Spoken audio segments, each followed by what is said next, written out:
Hello friends, study with bank के current affair session में आपका स्वागत है। ये current affair SSC, banking, railway, state PCS, CDS, CAPF, NDA और अदर कॉम्पिटिटिव एग्जाम आदि में सहायक होगा। आज की डेट है 9 मार्च 2022। तो चलिए आज का करंट अफेयर शुरू करते हैं। आज का पहला प्रश्न है, पाकिस्तान के किस पूर्व राष्ट्रपति का 92 वर्ष की उम्र में निधन हो गया है? Option A Arif Alvi, option B Rafiq Tarar, option C Asif Ali Zardari, option D Pervez Musharraf. देखिए, पाकिस्तान के पूर्व राष्ट्रपति रफीक तरार का लाहौर में निधन हो गया। वे 1997 टू 2001 तक देश के राष्ट्रपति रहे थे। पूर्व प्रधानमंत्री नवाज शरीफ की पार्टी ने वर्ष 1997 में हुए राष्ट्रपति पद के चुनाव में उनका समर्थन किया था, जिसके बाद वो देश के शीर्ष पद के लिए निर्वाचित हुए थे। तो इसका जो सही आंसर होगा वो होगा आपका ऑप्शन बी रफीक तरार। चलिए नेक्स्ट क्वेश्चन पे चलते हैं। क्वेश्चन नंबर सेकंड है, अंतर्राष्ट्रीय महिला दिवस निम्न में से किस दिन मनाया जाता है? ऑप्शन ए 10 अप्रैल, ऑप्शन बी 12 अगस्त, ऑप्शन सी 8 मार्च, ऑप्शन डी 18 नवंबर। देखिए, संपूर्ण मानव जाति के विकास में महिलाओं की भूमिका को रेखांकित करने हेतु प्रत्येक वर्ष 8 मार्च को अंतर्राष्ट्रीय महिला दिवस का आयोजन किया जाता है। अंतर्राष्ट्रीय महिला दिवस की इस वर्ष की थीम है gender equality today for a sustainable tomorrow, यानी मजबूत भविष्य के लिए लैंगिक समानता जरूरी है। दरअसल वर्ष 1908 के आसपास महिलाओं के बीच उनके उत्पीड़न एवं असमानता के विषय को लेकर गंभीर बहस शुरू हुई तथा जबरदस्त तथा बदलाव की मुहिम तब और मुखर होने लगी जब 15,000 से अधिक महिलाओं ने काम की कम अवधि, बेहतर भुगतान व मतदान के अधिकार को लेकर न्यूयॉर्क शहर से मार्च किया। 28 फरवरी 1909 को संयुक्त राज्य अमेरिका ने पहला राष्ट्रीय महिला दिवस मनाया गया। वर्ष 1911 में कोपेनहेगन में कामकाजी महिलाओं का अंतर्राष्ट्रीय सम्मेलन आयोजित किया गया और इसी सम्मेलन के दौरान जर्मनी की सोशल डेमोक्रेटिक पार्टी की महिला नेत्री क्लारा जेंटकिन द्वारा अंतर्राष्ट्रीय महिला दिवस के आयोजन का सुझाव प्रस्तुत किया गया था। संयुक्त राष्ट्र द्वारा पहली बार अंतर्राष्ट्रीय महिला दिवस का आयोजन वर्ष 1975 में किया गया था। तो इसका जो सही आंसर होगा वो होगा आपका ऑप्शन सी 8 मार्च। चलिए नेक्स्ट क्वेश्चन पे चलते हैं।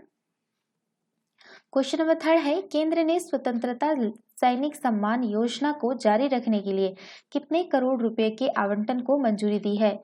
ऑप्शन ए 4,274.87 करोड़ रुपए, ऑप्शन सी 1,274.87 करोड़ रुपए, ऑप्शन सी है आपका 2,274.87 करोड़ रुपए, ऑप्शन डी है आपका 3,274.87 करोड़ रुपए। देखिए, केंद्र सरकार ने स्वतंत्रता सैनिक सम्मान योजना को जारी रखने के लिए 3,274.87 करोड़ रुपए के आवंटन को मंजूरी दे दी है। इस योजना के तहत स्वतंत्रता सेनानियों को उनके पात्र आश्रितों को 2025-26 तक पेंशन और अन्य वित्तीय लाभ दिए जाने हैं। इस योजना के तहत देश भर में 23,566 लाभार्थी शामिल हैं। तो इसका जो सही आंसर होगा वो होगा आपका ऑप्शन डी 3,274.87 करोड़ रुपए। चलिए नेक्स्ट क्वेश्चन पे चलते हैं। क्वेश्चन नंबर 4 है, फाइनेंशियल एक्शन टास्क फोर्स ने इस बार भी किस देश को ग्रे लिस्ट में बरकरार रखा है? Option A Nepal, option B Pakistan, option C चीन, ऑप्शन डी बांग्लादेश। देखिए, फाइनेंशियल एक्शन टास्क फोर्स ने यानी एफएटीएफ ने इस बार भी कंगाल पाकिस्तान को ग्रे लिस्ट में बरकरार रखा है। एफएटीएफ ने कहा है कि पाकिस्तान ने आतंकवादियों के वित्त पोषण और मनी लॉन्ड्रिंग को रोकने के लिए कोई कदम नहीं उठाए हैं। आपको बता दें कि एफएटीएफ ने इस बार संयुक्त अरब अमीरात को भी ग्रे लिस्ट में शामिल किया है। यह संस्थान पूरी दुनिया में मनी लॉन्ड्रिंग, सामूहिक विनाश के हथियारों के प्रसार और टेरर फंडिंग पर निगाह रखती है। पाकिस्तान जो है वो आपका साल 2018 से ही ग्रे लिस्ट में है। तो इसका जो सही आंसर होगा वो होगा आपका ऑप्शन बी पाकिस्तान। चलिए नेक्स्ट क्वेश्चन पे चलते हैं। क्वेश्चन नंबर 5 है, हाल ही में केंद्र सरकार ने किस बोर्ड के सदस्यों के चयन हेतु एक नया मानदंड अपनाने का फैसला किया है? ऑप्शन ए भांगड़ा ब्यास प्रबंधन बोर्ड, ऑप्शन बी अरावली प्रबंधन बोर्ड, ऑप्शन सी देवस्थानम प्रबंधन बोर्ड, ऑप्शन डी जल प्रबंधन बोर्ड। देखिए, हाल ही में केंद्र सरकार ने भांगड़ा ब्यास प्रबंधन बोर्ड के सदस्यों के चयन के लिए एक नया मानदंड अपनाने का फैसला किया है। भांगड़ा ब्यास प्रबंधन बोर्ड की उत्पत्ति वर्ष 1960 में भारत और पाकिस्तान के बीच हुई सिंधु जल संधि में निहित है। संधि के तहत 3 पूर्व नदियां, जिसमें आपका रावी, व्यास और सतलुज का पानी विशेष उपयोग हेतु भारत को आवंटित किया गया, जबकि सिंधु, चिनाब और झेलम नदियों का जल पाकिस्तान के लिए आवंटित किया गया था। तो इसका जो सही आंसर होगा वो होगा आपका ऑप्शन ए, भांगड़ा ब्यास प्रबंधन बोर्ड। चलिए नेक्स्ट क्वेश्चन पे चलते हैं। क्वेश्चन नंबर 6 है, किस देश ने फेसबुक के खिलाफ कड़ी कार्रवाई करते हुए देश में फेसबुक पर पूर्ण प्रतिबंध लगा दिया है? ऑप्शन ए रूस, option B Pakistan, option C Bharat, option D Bangladesh. देखिए, रूस ने फेसबुक के खिलाफ कड़ी कार्रवाई करते हुए देश में फेसबुक पर पूर्ण प्रतिबंध लगा दिया है। रूस की सेंसरशिप एजेंसी रोसकोमनाडजोर ने फेसबुक पर रूसी मीडिया के साथ भेदभाव करने का आरोप लगाया है। फेसबुक ने रूस पर आरोप लगाया है कि वो लाखों लोगों को विश्वसनीय सूचना से वंचित कर रहा है। फेसबुक पर बैन लगाने के बाद रूस ने ट्विटर पर भी कार्रवाई की है। तो इसका जो सही आंसर होगा वो होगा आपका ऑप्शन ए, रूस। चलिए नेक्स्ट क्वेश्चन पे चलते हैं। क्वेश्चन नंबर 7 है, भारतीय रिजर्व बैंक यानी आरबीआई के गवर्नर शक्तिकांत दास ने फीचर फोन के लिए किस नामक यूपीआई आधारित पेमेंट प्रोडक्ट लॉन्च किया है? ऑप्शन ए यूपीआई 13 पे, ऑप्शन बी यूपीआई 999 पे, ऑप्शन सी यूपीआई 123 पे, ऑप्शन डी है आपका यूपीआई 332 पे। देखिए, आरबीआई के गवर्नर शक्तिकांत दास ने फीचर फोन के लिए यूपीआई 123 पे नामक यूपीआई आधारित पेमेंट प्रोडक्ट लॉन्च किया है। इससे ग्राहक फीचर फोन के जरिए स्कैन एंड पे के अलावा लगभग सभी लेन देन कर सकेंगे और इससे लेन देन करने के लिए इंटरनेट कनेक्शन की जरूरत नहीं होगी। बकौल आरबीआई भारत में 40 करोड़ से अधिक फीचर फोन यूजर्स हैं। तो इसका जो सही आंसर होगा वो होगा आपका ऑप्शन सी, यूपीआई 123 पे। चलिए नेक्स्ट क्वेश्चन पे चलते हैं। क्वेश्चन नंबर 8 से 7 से 10 मार्च तक भारतीय और श्रीलंकाई यहाँ पे मैं सवाल में ही जवाब दे दी। भारत और किस देश की नौसेनाओं के द्विपक्षीय समुद्री अभ्यास स्लिनेक्स का 9वां संस्करण विशाखापत्तनम में आयोजित किया जा रहा है?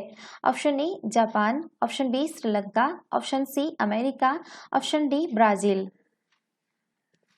देखिए, 7 से 10 मार्च तक भारतीय और श्रीलंकाई नौसेनाओं के बीच द्विपक्षीय समुद्री अभ्यास स्लिनेक्स यानी Sri Lanka India naval exercise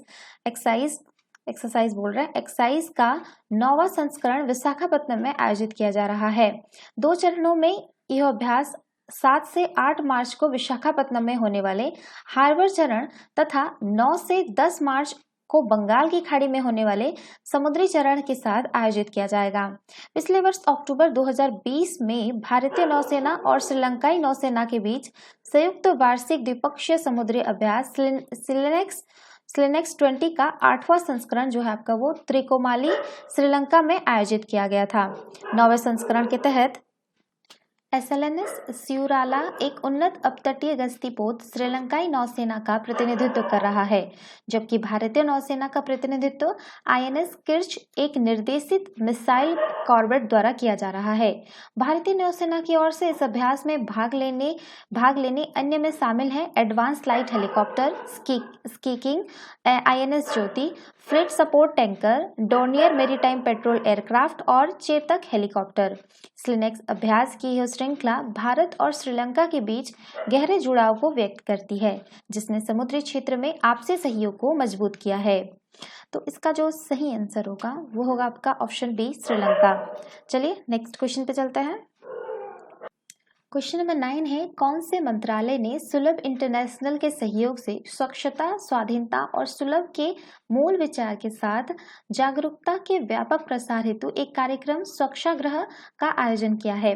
option A संस्कृति मंत्रालय, ऑप्शन बी जल शक्ति मंत्रालय, ऑप्शन सी आवास और शहरी कार्य मंत्रालय, ऑप्शन डी उपयुक्त तीनों।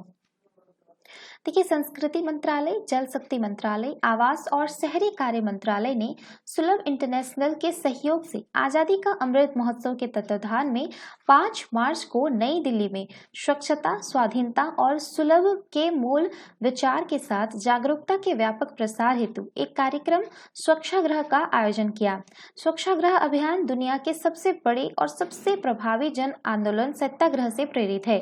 स्वच्छता की एक स्थायी संस्कृति विकसित करना इस अभियान का उद्देश्य है। यह अभियान युवा नागरिकों की सक्रिय भागीदारी और युवा नेतृत्व के विकास को प्रोत्साहित कर स्वच्छ भारत अभियान को बढ़ावा देता है। इस अवसर पर अमृत महोत्सव पर फिल्म की विशेष स्क्रीनिंग की गई। इस कार्यक्रम में एक गीत एवं फिल्म शोकेस के साथ स्वच्छता, स्वाधीनता और सुलभ के विचार को बढ़ावा देने के लिए नए उपायों पर एक पैनल चर्चा हुई। तो इसका जो सही आंसर होगा वो होगा आपका ऑप्शन डी, उपयुक्त तीनों। चलिए नेक्स्ट क्वेश्चन पे चलते हैं। क्वेश्चन नंबर 10 है, भारतीय विज्ञान शिक्षा एवं अनुसंधान संस्थान पुणे के किस भौतिक विज्ञानी का चयन प्रतिष्ठित बोल्ट्जमान पदक 2022 के लिए किया गया है? Option A doctor Neeraj Kumar, option B professor Deepak Dhar, option C doctor R के गर्ग, ऑप्शन डी प्रोफेसर शैली अवस्थी। देखिए, भारतीय विज्ञान शिक्षा एवं अनुसंधान संस्थान पुणे के भौतिक विज्ञानी प्रोफेसर दीपक धर का चयन प्रतिष्ठित बोल्ट्जमान पदक 2022 के लिए किया गया है। यह पुरस्कार international union of pure and applied physics की ओर से सांख्यिकीय भौतिकी में उत्कृष्ट उपलब्धियों के लिए 3 साल में एक बार दिया जाता है। इस साल अगस्त 2022 में यह अवार्ड प्रोफेसर दीपक धर को जापान में होने वाले स्टेटिफिस 22 में दिया जाएगा। यह प्रिंसटन यूनिवर्सिटी के जॉन जे हॉफील्ड के साथ पदक को साझा करेंगे। भौतिक विज्ञानी प्रोफेसर दीपक धर बोल्ट्जमान पदक से सम्मानित होने वाले पहले भारतीय बन गए हैं। प्रोफेसर धर वर्तमान में Indian institute of science education and research Pune में फैकल्टी है। तो इसका जो सही आंसर होगा वो होगा आपका ऑप्शन बी होगा, प्रोफेसर दीपक धर। तो ये था इसके करंट अफेयर। वीडियो पसंद आए तो लाइक, शेयर और कमेंट करना ना भूले। साथ ही साथ चैनल को सब्सक्राइब करना ना भूले। Thanks for watching. Have a nice day. Take care.